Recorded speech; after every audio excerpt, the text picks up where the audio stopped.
How to set up seller on Amazon. Now in order to set up seller account in Amazon, just simply open your browser and search for Amazon Seller Central. Then open this website of sellercentral.amazon.com, and once you open that website, it will tell you to sign up.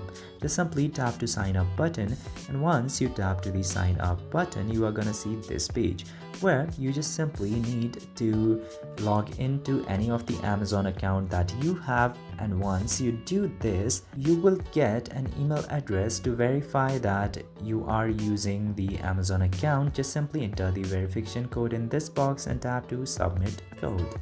And once you confirm the code, you just simply need to authenticate it by using the authenticator application and enter the OTP in here and verify and continue.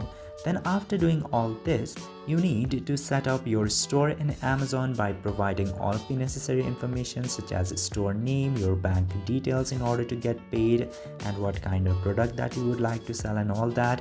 And after filling up all those details, your account will be set up in Amazon Seller. I hope this video was informative. If yes, don't forget to hit that subscribe button.